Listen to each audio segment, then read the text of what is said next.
कहां से आया ये बिल? कहां से आया? अध्यक्ष महोदय, भाजपा जब भी कोई नया बिल लाती है तो वो अपनी नाकामी छुपाती है। जो पार्टी ये कहती हो कि दुनिया की सबसे बड़ी पार्टी है, अध्यक्ष महोदय वो अपना राष्ट्रीय अध्यक्ष नहीं चुन पाए अभी तक। और क्या आपको पता है कहां कहां इनकी डबल इंजन की सरकार ने लोगों को रास्ते पे ईद का नमाज भी पढ़ने नहीं दिया? और ये बात करेंगे। तारीख के सफ़े पलट कर देख, हर दौर में बस एक ही कहानी है। जिसने सच कहा वो सूली चढ़ा, जिसने झूठ गढ़ा वही सुल्तानी है। इतिहास सिर्फ किताबों में दर्ज शब्दों का खेल नहीं होता, यह जिंदा लोगों की कुर्बानियों का दस्तावेज है। लेकिन जब सत्ता के गलियारों में इतिहास को नए सांचे में ढालने की राजनीति रची जाती है तो सवाल उठना लाजमी है। क्या इतिहास को सच में सजोया जा रहा है या फिर अपनी सहूलियत के हिसाब से उसे तोड़ मरोड़ कर पेश किया जा रहा है? अब लोकसभा में पेश हुआ वक्फ संशोधन विधेयक, जिसे सरकार कह रही है सुधारात्मक कदम, और विपक्ष इससे अल्पसंख्यकों के अधिकारों पर सीधा वार बता रहा है। सत्ता पक्ष का दावा है कि यह कानून वक्फ संपत्तियों के प्रबंधन में पारदर्शिता लाएगा, लेकिन विपक्ष इसे सिस्टमैटिक लूट करार दे रहा है। असली सवाल यह है कि वक्फ बोर्डों पर शिकंजा कसने की जरूरत क्यों पड़ी? जो मीटिंग हुई मिनिस्ट्री ऑफ माइनॉरिटी अफेयर्स का, उनका मिनट्स टेबल पे रखे, एक भी मीटिंग में नया वक्फ अमेंडमेंट बिल चाहिए उसका जिक्र भी नहीं हुआ था। मैं तो बस इतना ही पूछना चाहूंगा कि ये bill ministry of minority affairs ने बनाया या किसी और दूसरे विभाग ने बनाया? और यहाँ सवाल सिर्फ एक बिल का नहीं बल्कि उस नैरेटिव का है जो लगातार गढ़ा जा रहा है। इतिहास गवाह है कि 1857 की क्रांति से लेकर 1942 के भारत छोड़ो आंदोलन तक मुस्लिम क्रांतिकारियों ने अपनी जानें कुर्बान की। अशफाक उल्लाह खां, मौलाना हसरत मोहानी, मौलवी अहमदुल्ला शाह, इन नामों को कौन याद रखता है? वही जिन्हें इतिहास के सही पन्ने तक पहुंचने का मौका मिला। लेकिन आज वही इतिहास बदलने की कोशिशें हो रही हैं। संसद में जब केंद्रीय मंत्री किरे ने वक्फ संशोधन विधेयक पेश किया तो यह सिर्फ एक कागजी दस्तावेज नहीं था, बल्कि एक नए सत्ता समीकरण की बिसात थी। अब इस बिल का नफा नुकसान भी समझते हैं।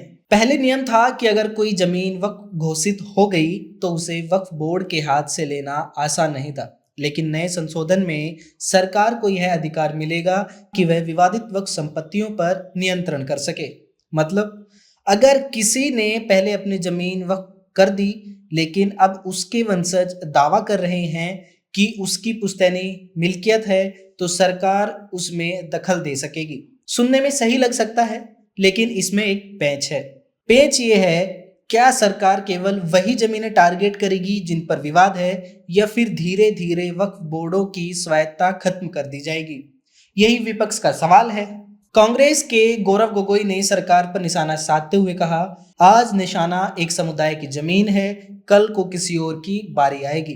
उन्होंने सरकार पर आरोप लगाया कि उसने संयुक्त संसदीय समिति जेपीसी में क्लोज बाय क्लोज चर्चा नहीं कराई, जिससे साफ होता है कि मंशा ठीक नहीं है। इस सरकार का इस बिल के द्वारा 4 इनके मूल उद्देश्य। पहला मूल उद्देश्य है कि संविधान को कमजोर करना, टू डाइल्यूट। दूसरा, भ्रम फैलाना, to defame the minority communities of India. इनका तीसरा, to divide the Indian society. हमारे बीच में एक लिटिगेशन चलता रहे, मसला और बढ़ता जाए, ये उनका उद्देश्य है। और चौथा इनका उद्देश्य, to disenfranchise the minority communities.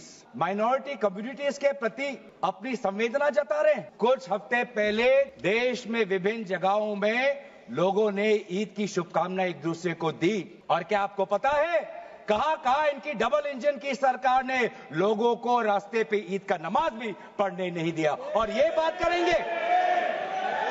करेंगे। मैं पूछना चाहता हूं कि आपके लोकसभा में कितने एमपीज अल्पसंख्यक हैं? वहीं इमरान प्रतापगढ़ी काले कपड़ों में तख्ती लेकर संसद के बाहर विरोध करते दिखे। तख्ती पर लिखा था, रिजेक्ट वक्फ बिल। अब मुझे लगता है देश के हर शांतिप्रिय व्यक्ति को अपने माथे पर यही लिखवा करके चलना पड़ेगा, तभी सरकार मानेगी, तभी सरकार लोकतंत्र में प्रतिरोध की भाषा को समझेगी। विपक्ष की दलील है कि यह बिल वक्फ बोर्डों की स्वायत्तता पर हमला है और सरकार को धार्मिक संपत्तियों के प्रबंधन में हस्तक्षेप करने की खुली छूट देगा। उधर समाजवादी पार्टी के अखिलेश यादव ने व्यंग्यबाण छोड़ते हुए कहा, भगवान राम बनकर कलाकार आ गए, लक्ष्मण और सीता भी, लेकिन जब हेलीकॉप्टर लखनऊ से उड़ा तो उसमें हनुमान नहीं थे, शायद उनकी जात कुछ और थी। इस बार जो वक्फ बिल आया है, नाकामी का पर्दा इस बार है वक्फ बिल। मुझे याद है मैं उत्तर प्रदेश में उस समय था और मुझे लगा कि शायद इनकी वो बात ठीक होगी। एक ये बहुत तैयारी के साथ फैसला लेकर के आए थे और फैसला ये लिया था आधी रात के आज के बाद नोट नहीं चलेंगे, नोट बंद हो जाएंगे। कि अभी भी न जाने कितनी जगह पर कितना रुपया निकला जा रहा है। नाकामी बेरोजगारी की भी है, नाकामी महंगाई की भी है, नाकामी किसान की आय दोगुनी नहीं कर पाए वो भी इनकी नाकामी है। यमुना क्या साफ हो गई, स्मार्ट सिटी क्या बन गई, क्या गोद लिए हुए गांव इन्होंने गोद से उतार दिए, उनकी क्या दुर्दशा है। और सबसे बड़ी बात तो यह है कि जिसके लिए फैसला होना है उसकी बात को अहमियत न देना भी नाइंसाफी है। और भारतीय जनता पार्टी क्या है, मैं केवल एक पुरानी घटना याद करता हूँ। फैजाबाद अयोध्या में एक कार्यक्रम था और तैयारी के साथ कलाकार बंबई से बुलाए गए थे। भगवान श्री राम बनकर के कोई आ गया, लक्ष्मण बनकर के कोई आ गया, माँ सीता भी बनकर के कोई आ गया और भगवान हनुमान भी बनकर के कोई आ गया। लेकिन जब लखनऊ से वो हेलीकॉप्टर उड़ा और अयोध्या पहुंचा तो सब लोग थे, लेकिन उसमें हनुमान नहीं था। हनुमान इसलिए नहीं थे, शायद उनकी जात या धर्म कुछ और था। अब बीजेपी की दलील भी सुन लीजिए। उनका कहना है कि यह विधेयक पारदर्शिता लाएगा और जिन लोगों ने गलत तरीके से वक्फ की संपत्तियों पर कब्जा कर रखा है उनसे छुटकारा मिलेगा। सरकार का कहना है कि यह किसी समुदाय के खिलाफ नहीं बल्कि सिस्टम में सुधार लाने के लिए है। लेकिन सवाल उठता है, क्या सच में सुधार के लिए बदलाव किए जा रहे हैं या इसके पीछे कोई और एजेंडा है। कानून बनाना आसान है, लेकिन जब वो कानून किसी खास वर्ग को निशाना बनाता दिखे तो संदेह होना लाजमी है। यह केवल मुसलमानों की लड़ाई नहीं है बल्कि हर उस नागरिक की जो संविधान की आत्मा को बचाने में यकीन रखता है। आज यह बिल मुस्लिम वक्फ संपत्तियों को निशाना बना रहा है, कल को हो सकता है कि किसी और धार्मिक ट्रस्ट पर भी सरकार की नजर पड़ जाए।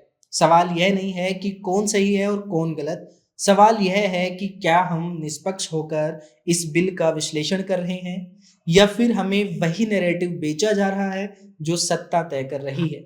संसद के भीतर और बाहर बहस जारी है, लेकिन जनता के लिए असली सवाल वही है, क्या यह विधेयक सच में सुधार लाने के लिए है या फिर यह राजनीति का नया मोहरा भर है। तो देखते रहिए जनचौक को। और आप इस बिल के बारे में क्या सोचते हैं, आप अपनी राय हमें कमेंट बॉक्स में जरूर बताएं।